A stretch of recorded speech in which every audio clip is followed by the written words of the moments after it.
oftentimes when you want to see a change, you almost have to start acting like the change has already happened in order for that person to feel like there's been space made to step into that new role. I'm Bonniechristine, and this is where all things creativity, design, business, and marketing unite. I'm a mama living in a tiny town tucked right inside the Smoky Mountains, running a multi-7-figure business, doing the most creative and impactful work of my life. But when I first set out to become an entrepreneur, I was struggling to make ends meet and wrestling with how to accomplish my biggest dream of becoming a fabric designer. Fast forward to today, I'm not only licensing my artwork all over the world, but also teaching others how to design their creative life and experience the same success. I'm here to help you spend your life doing something that lights you up. I'll help you build a creative business that also creates an impact, changes people's lives, gives you all of the freedom you want, and is wildly profitable. Welcome to the Professional Creative Podcast. Hello, and welcome to this very special episode today.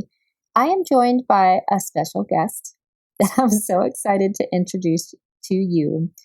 Please meet my husband, David. Hey, everybody.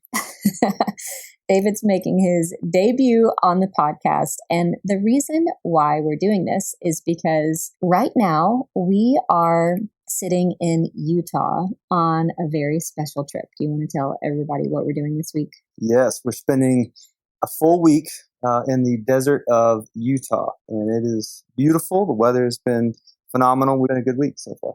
And why are we doing it? Because it's our 15-year anniversary. We are celebrating 15 years married, but actually 20 together because we met and started dating in David's last year of high school. So we've been together for 20 years. And, you know, there are several things that we do that we've kind of recognized in our marriage that maybe everybody doesn't do. And we think that it's kind of been beneficial for our marriage and how close we are today and how good of a relationship we have today and how good of a relationship we have with our kids. Yes, so we are technically high school sweethearts. Bonnie and I dated my very last week of high school. She was a year behind me, which ever since then, it has been nothing but bliss. Nothing but bliss. No, yeah, we have been very blessed with 20 wonderful years together and a lot of good lessons learned. And so hopefully we can share some of those with anyone who is interested in listening. So today we're going to share with you 8 things. We've identified 8 different things that we really do and talk about often and practice in our marriage. And then 2 things that we are currently working on because, as you know, every marriage is not perfect. I don't think any marriage is perfect. And at the end of today's episode, we have some very special questions submitted by you, our listeners, that David is going to answer. And so we're just going to dive right on in. The first one that David and I are passionate about are touch points. So we like to be very intentional about having a couple of touch points with each other every day. And these are really things that we consider to just be like our common denominator, things that we do that we have in common with each other. Because I think it's really easy for people as you grow in your relationship to just kind of live in different worlds. And so we're intentional about having a couple of things that we do together. So for us, it's a workout in the morning and usually a TV show in the evening. Which one do you want to talk about? Yeah, so we haven't always had these 2 things in common. I have certainly noticed that since we started going to the same gym and now even the same time slot that we work out every day together, it's made a huge difference in kind of our camaraderie as, you know, dreading the workout, talking about how horrible the workout was, kind of the talking about it the night before, like what are we going to do the next day? Commiserate together. Been great for our relationship as a whole. And the TV show thing, it has kind of given us common ground between our two different worlds that we live in during the day. Those are both good touch points, if you will, that we get to share in common. And they also happen to be the workout at the beginning of the day and the TV show at the end of the day. So the spacing is good too. And I think the point here is that it doesn't have to be these two things. It could be anything, but it's intentional. So if you like to read books, maybe you and your husband read the same book together. Anything, like maybe you take a walk together or something. But that commonality, those common interests have been a game changer for us. And yeah, we haven't always watched TV, but now we do one episode a night. Just one. We have to be careful not to stay up late because we prioritize sleep as well. So we'd watch one episode a night. And in the last year and a half, we've gone through several shows. We've finished Outlander. We've done Game of Thrones. Thrones. I'm surprised that Bonnie made it through. We've done Peaky Blinders, Yellowstone, 1923, so many. And it's so fun to talk about them during the day. So find something that you can just intentionally use as a common touch point between each other. Yes, and don't force one another to watch something they don't want to watch. We both have shows that we would love to watch because we don't watch a lot of TV. Yes, we have our own shows that we would never make each other watch. Which brings me to our second one, which is to just show interest, genuine interest in each other's worlds. And so I actually think like the most romantic thing that David could ever do is ask me about the book I'm reading. And, ask me about what's going on. He'll listen to me talk about, the emails that are going out or what's happening with the podcast or what's happening with our team or the fabric collection that I'm designing. And similarly, I reciprocate that. And again, this is not something that comes supernatural for me. I don't know if it does for you, but I have to really stop and intentionally dive into his world because even though the thing that you're asking about may not be of interest to you, the person is of interest to you, right? And so anything that you're interested in, David, I want to know about. I want to be a part of your world genuinely. So how does that play out for you? Right. So again, we have sort of different worlds that we find ourselves in, taking the time to hear the other person's day, how it went, why they did some of the things that they did, why they enjoy doing some of the things that they enjoy doing. For me, it's like, if I go fishing or something, Bonnie will ask me intentionally how it went or hear about the day, even though I know that she doesn't really, care too much about, how many fish I caught or didn't catch or whatever it may be. Okay, so the next one is something that I actually heard a long time ago, and so long ago that I can't even cite the study, but I remember this study that came out around happy marriages that had been married for 50 plus years. And they were asking them like, what's the key? What is the one, if you could say one thing, what would it come down to for the key to a long, happy marriage? And the common denominator was respect. And so I loved this so much because I think that we've always respected each other. But since we kind of learned about that study, we've been a little bit more intentional about what that looks like. And I think that at the end of the day, as long as you have a full heart of respect for each other, you can absolutely navigate anything. You can discuss anything. You can disagree about something if you need to, but that respect is always there. And that has been really meaningful for us. Yeah, I think that respect is more subtle than most people realize. And especially if you think about marriage as such a long investment. So, David, what does this look like actually in our day-to-day? Like, what would be an example of how we truly respect each other? Yeah. So one thing that we're very intentional with is not talking negatively about each other when we're apart. Yeah. So a lot of guys and girls the same, when they get together, it's lighthearted, seemingly lighthearted. They, rag on each other's husbands and kind of make jokes and make light of some of their things that they do, flaws maybe. In reality, that's belittling them. And I don't think that that's something that's very healthy in the long run. Those those little jabs here and there come back, and they also internalize that when you're saying something negative about your partner, that stays with you. So that kind of maintains that idea that this person does that, and all of a sudden that can grow into something that isn't necessarily there. But the respect part is also just making sure that other people recognize that you respect your spouse enough not to engage in those kinds of conversations. You will truly never catch me or David talking bad about each other behind each other's back to anyone. And so much so that you actually won't find us hanging out with anybody else who does, but we're going to come back to that in a little bit. But I think that something that we could talk about here is, I know that there are people out there that just feel like maybe their partner hasn't earned the respect. Maybe they don't trust who they're with, or are struggling with even having respect based on the decisions that are made. And something else that I learned a long time ago was that oftentimes when you want to see a change, you almost have to start acting like the change has already happened in order for that person to feel like there's been space made to step into that new role. And so oftentimes it can kind of be like, well, who's going to take the first step? And maybe if you start showing more respect, they can start earning more respect, because it does come down to you earning it, because I trust you.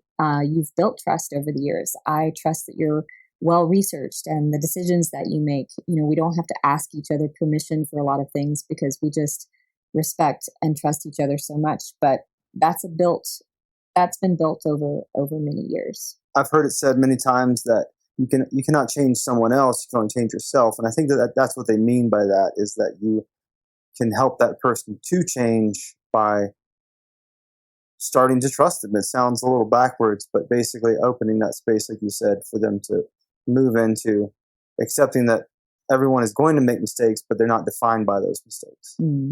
Okay, the next one I've kind of titled Parent as One. So David and I have two small-ish kids. They're 9 and 7. And so this one we have kind of learned the hard way. Meaning there's been a couple of times where, let's say, this goes either way, but let's say David has given some instruction to the kids and I disagree with it, and I disagree with it in front of David to the kids, right? I know none of you would ever do that. But it's happened the other reverse way as well. And we slowly just realized this is not a good message to send to the children. And also it's really disrespectful to undermine what each other has said in the moment. So at this, like today, we always kind of step aside and discuss it. We discuss it behind closed doors, and we come to one decision together that we present to the kids. And I think that this has been really important, so the kids don't feel like we're ever divided, that we parent as one, and they're not going to get a different answer from you or me if they come to us separately, that we really move through those decisions together. Right. I think that the few times that we have disagreed in front of the kids, or one of us has corrected or kind of tried to overrule the other, or just had like a different idea. It's been the number one thing that you and I try to do always, is if we do disagree, we have enough respect for the other to wait to discuss it without the kids being present. Would you say that there's like a look? There's like a look that we give each other.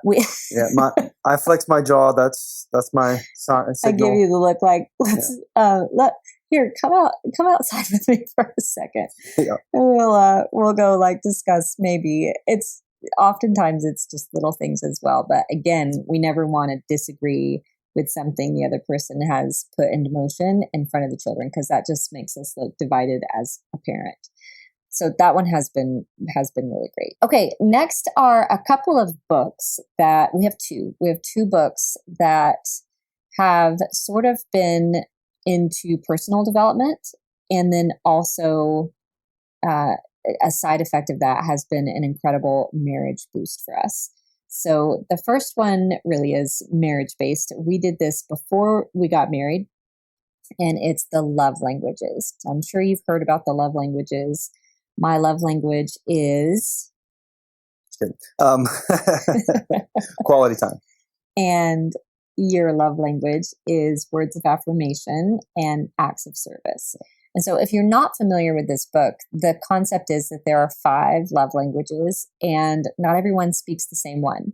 So an easy example of this is, let's say David's up being busy cleaning the kitchen and wishing that I would come help him. And I'm sitting on the couch wishing David would come have quality time with me. And so just because we receive love in a particular way doesn't mean that we always, like the other person receives it in the same way that we like to.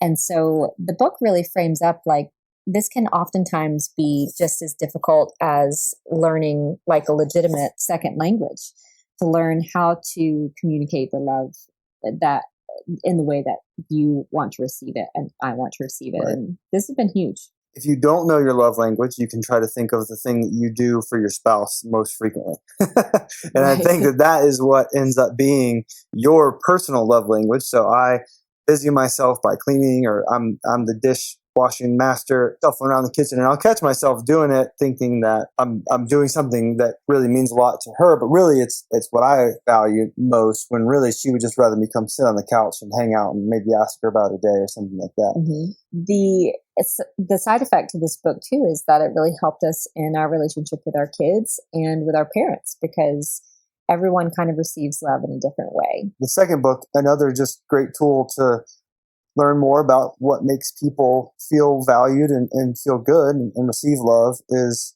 the Enneagram. Understand what makes another person tick. So we love the Enneagram, and we're a bit passionate about a particular book, meaning you can't just go online and take the quiz. You cannot just go online and take a quiz. You have to really understand not only your number and what it means about you and your own personality and how you receive like achievement, but all of the other numbers as well. And so I'm an Enneagram 3. I'm an Enneagram 7. And there is so much before the Enneagram that maybe we just didn't really understand about each other. And afterwards, everything, like we're kind of quintessential 3s and 7s, like textbook almost. And so much has opened up for us about how we move through the day. And so the book that we love is called The Road Back to You by Ian Cron. And so we'll link all of this up in the show notes for today's episode. But this book goes through every single number, and you will likely know someone in every number. So I can't tell you how this has transformed my relationship with my sister and my mom and David's mom and my friends, the people on my team. It translates into business as well. And so part of what we love about it is that it shows really what you look like in health and unhealth, and also in stress.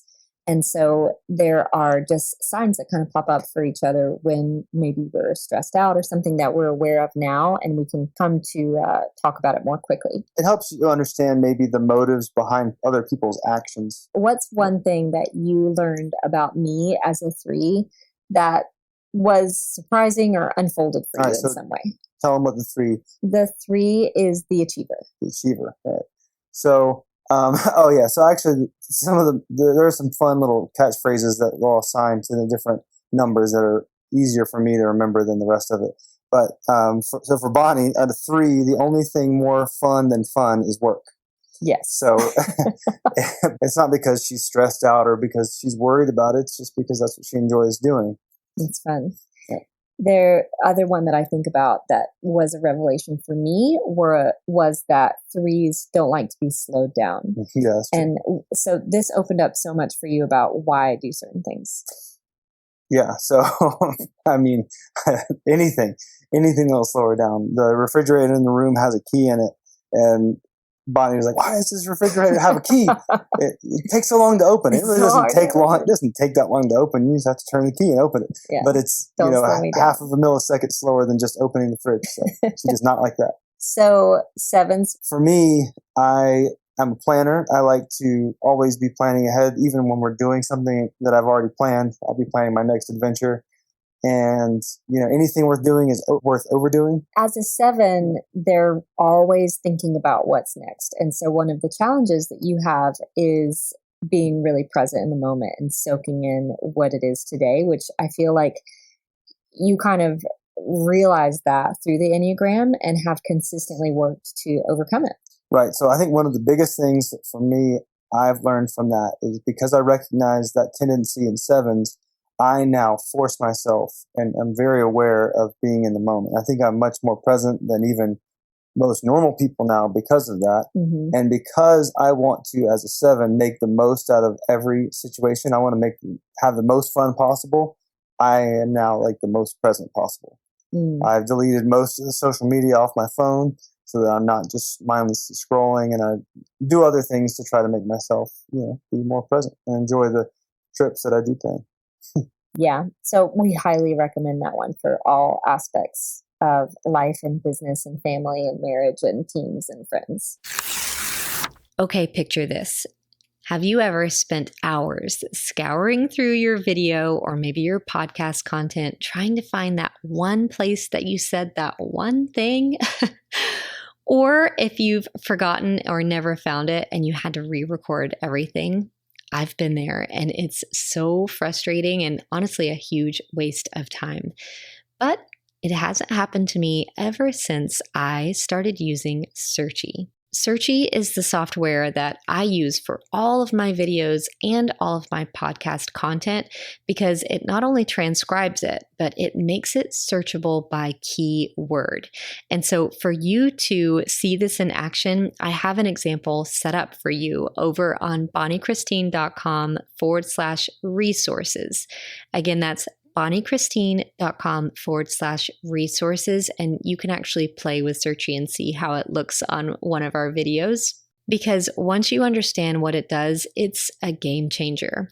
I also host all of my workshop and my class, my membership and course material through Searchy as well. So students can search for any question that they have and go to the exact time and place where I talked about that one thing. And just imagine this, if I ever do a Q&A and they want to know if I answered their question, all they have to do is search for their name and see if I did or not.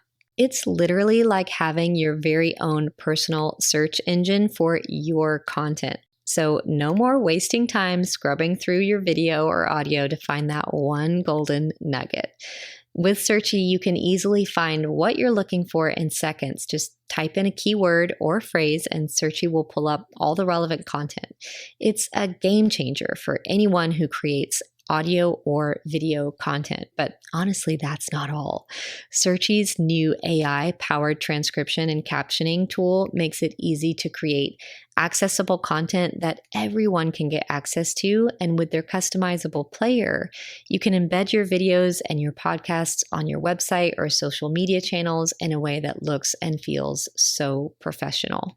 So if you are ready to take your video or your podcast content to the next level, head on over to bonniechristine.com/resources and just give Searchy a try. It's incredible. I think you're going to love it. And I can't wait to see how it revolutionizes the way you create content. Okay, the next one we want to talk about is number 6. And this is about priorities. So we learned this a long, long time ago, the importance of putting God first, each other, so your spouse second, and your kids third. And I see this one get mixed up all the time. So for us, it's God first because we know that we have to be full human beings on our own before we can fully fulfill each other. Whatever that is for you, for us, it's the Lord first. Then second is always prioritized each other. And then our kids are prioritized third. And that means that, we have a relationship outside of just our children.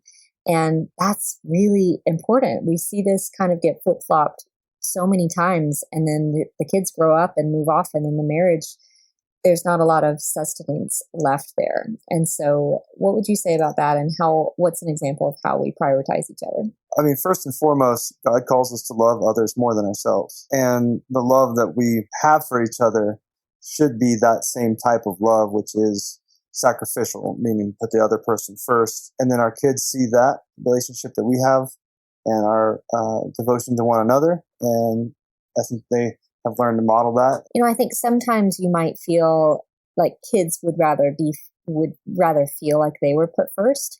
But truly, the only thing that children really want is parents who love each other, parents who have a great relationship with each other. And so one of the things that how we play this out is that we typically don't let the kids interrupt us. If we are having a conversation, it's typical that the kids will try to interrupt and will say something like, let me finish talking to dad first, and then we'll come. Or, everybody comes home and David will come and hug me first. We prioritize just each other just before the kids, and the kids really get to see a beautiful relationship because of it. Right. I do think the kids are better off, and our relationship with the kids are better off in the long run because of that. But also from a purely practical standpoint, and I've heard the first time I heard this, it was kind of hard to grasp. But our kids are only with us for 18 years, and then we're left with each other. Which is why we're on this trip this week. Right. We don't get to do very often, but even if you can't take an entire week, we try to take a night at least once a month. We try to just take one night away. We'll go to a town, an hour away or something, and just prioritize time together. Okay, the next one is something else that we learned a long time ago. And I think that it's probably been one of the most beneficial things to our entire marriage. We're calling it the line, and probably 10 plus years ago. And they were talking about how it's very rare when someone just accidentally has an affair. Like they weren't thinking about it or planning on it, and all of a sudden they were having an affair. That's typically not what happens. More likely is that there was a line that was crossed early on that seemed innocent, and then after that it was just one little tiny step in front of another. And so it called us to really talk about what is that line? If you go back all the way to the very first line that should have never been crossed, what is it? And what does it look like? And so what's okay and what's not okay? And so we are really strict about this with ourselves. So for instance, we would never go to lunch or dinner with another person of the opposite sex, even if it was business or, any number of circumstances that would seemingly be okay. Even mutual friends or anything like that. And I don't think like one-on-one. Obviously we go out as couples, but just one person and one person, it would never happen. Like, here's the thing. If you don't want a normal marriage, you can't, you have to be a little weird. Like, you have to do things that aren't necessarily normal. And normal is divorce now. So. Normal today is typically not really what you want. We want excellent. And so, there's a whole host of things. Like, we don't Marco Polo just one person of the opposite sex. We don't text, like if we're texting someone, if you have to text one of my friends, you always loop me in on the thread. So it's 3 people on the thread, and I do the same with you. There are so many things that if you think about just that very first line that feels completely okay, feels completely innocent, but you never want to cross even the initial line that could lead to the next line. Any division in the marriage, I think, that allows for secrets or potential misunderstandings or... Well, because when you become married, you become one. Yeah. And so really you don't function as 2 anymore. You have to come together and function as one. The last one, number 8, is that we are really, really intentional about hanging out with other people who have great marriages. And we've also kind of separated ourselves from a couple of marriages that weren't really good examples of where we wanted to go. So we're always looking for circles of people who inspire us to be better versions of ourselves, inspire our marriage to be better. And what do you want to say about that? Right. So going back to my tendency to plan, and I like to invite everyone to everything always. In that, we've had a few couples that we've decided that just really aren't the best influences on us, their parenting styles on our children. And so we've been very intentional to our own sometimes loneliness that we won't necessarily hang out with just anyone. there's a concept, right, that you are the average of your 5 closest friends. And, whether that's actually true or not, the concept I think is really important. If you want to be a certain way, then you hang out with people who are a certain way. If you are hanging out with people who, are not healthy, they don't have good relationships, and they're not, moving forward in their business like maybe you want to, you need to find a different group of people who are doing all those things that you aspire to do. And the same with our marriage. We love spending time in marriages that are just inspiring, and they're fun to be around, and they have a great relationship, and that just gives us such a great example to follow as well. And then 2 things, I'm sure there's many more that we're working on. Number 1 is greetings. I think that it's so easy for me and you to kind of just take our coming and going a little bit for granted. And so I've been trying to be more intentional about just delighting in the moment you walk into a room, the moment you come home, at the end of the day when we see each other, or the moment that we see each other first thing in the morning, is just to delight in that moment and be happy that we saw each other. Right. And I will take the majority of the blame on this one. I think that my greetings are poor at best. So yeah, I think you're right. I mean, we take for granted. I heard it once, the way you greet someone at the door that you don't know is often 100 times more pleasant than you greet your spouse when they come home. You know what I mean? So if you answer the door and it was a stranger, perk up and say, "Hey man, how you doing? How's it going?" Whether you're that happy before you open the door or not. Mm-hmm. And we should do it even if we're not just bubbling over with joy when the other person walks in the room. They deserve your best. And I think it's just one of those easy things to forget about, because with each other all the time for so many years, and you just maybe forget, but it's the little things, the little habits that we create that really build over the long term. And then the last one, this is number 10, but the second thing that we're working on, I think we're all working on this, like humanity, is being present. Being present in the moment, having a practice of putting our phone, face down during dinner, not checking it, but specifically when someone is speaking to each other, being fully present and not being on a device or multitasking or whatever. And so we're getting better at this. But it's something that we're still very much intentionally trying to, like, we've given each other permission to be like, come back to me, or lean in and really focus on what we're talking about here. Yeah. And I think you can help the other person by maybe setting some agreed upon ahead of time standards. Don't just snatch the other person's phone. So, oh no, that would be a bad idea.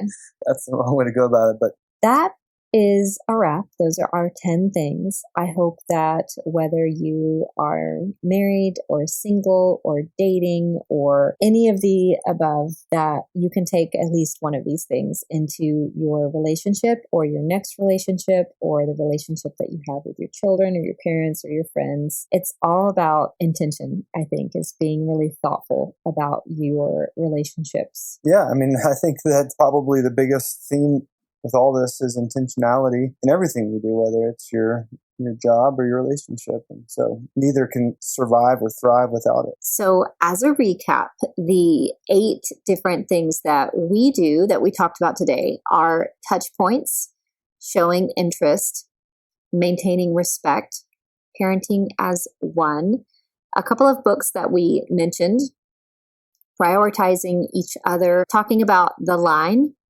and hanging out, spending time with other people who make us better. And then the 2 things that we're working on are our greetings and being present with each other. David, it's time to answer some questions that have been submitted. I have not told you any of these, but on my stories this week, I asked people if they wanted to ask you a question. Are you up for it? Oh boy, yes. Yeah. Okay. The first one is David a part of your team? Does he have a role at Bonnie Christine? No, I don't. It's something that we discussed early on, definitely. It's nice to have understanding as to what's going on in your business. We share things like that, but nope, I don't work in it and don't plan to. Are you plant-based like Bonnie? I am, yes. And What you might like to know Yeah. is that it was all his idea to begin with. probably 15 plus years ago, before we even got married. Yeah. So being plant-based for us is all about health. We made the decision out of a health-based decision. And there was one book in particular that really kind of did it for us, and it's called The China Study. So if you're interested in learning about plant-based as it relates to disease and long-term health, we'll link that book up in the replay in the show notes. What's been your favorite thing about watching Bonnie grow as an entrepreneur? Very good question. Yeah, so she's certainly gone from hobbyist in her blog career, which was pre-fabric design, to a true professional. I think everyone would agree. And so that's been it. I mean, she's completely self-taught, and I'll tell anyone anytime that she did everything herself, for sure, bootstrapped it. And yeah, so seeing her go from knowing nothing to learning and figuring it all out herself to teaching it to others has been my favorite. Okay, here's a great follow-up question. Were you ever doubtful that Bonnie would make it? Initial thoughts and feelings, please. This will be for my hubby's benefit. Doubtful, no. We never Right. knew that Well, it we would get didn't- to where it is. I had no idea what a fabric designer was. I had no idea what surface pattern design was. And so, yeah, I thought for sure that it was, at the time when she first started, just another maybe hobby or side hustle, and certainly had no clue it would take us this far. But doubt was never in the picture. Are you the fun dad or the strict one? Oh, gosh. I'm probably the strict one. Oh, I don't know. agree. I don't know. I think you're just an even mix of both. Yeah. You definitely train the kids, and then you also just have so much fun with them. Did you ever think you'd be on a podcast episode? Definitely not. This is his debut. Okay, great question. So what does a day in the life of David look like? Okay. Typically, I get up about 6. I do my devotion. Coffee is always involved. Coffee and breakfast. I'm a big breakfast guy. Then the kids will wake up a little after 7 to get the kids ready for school. I take the kids to the bus by 8 a.m. and then I go to the gym, spend the morning at the gym. Then I go usually to the office where I do a number of things real estate related, which are pretty boring. I always tell people boring stuff at the office. You know, David also does all of the things that are just really not fun. Honestly, he takes care of all of the paperwork, all of the bills, all of the kind of accounting, all of the appointments. Like, he really kind of sweeps up all of the like managerial stuff. Paying small bills here and there, writing checks, checking on things, getting things fixed are my day-to-day tasks in the office. And then I'll pick up the kids from school about 3:30 each day, and then shuttle or drive them to after school activities, things like that. So David coaches soccer. Oh, I coach soccer. He coaches basketball. Right. But we have a pretty chill evening, so we're home by 6 most nights if we don't have sports. What is your favorite thing to cook, or does Bonnie let you?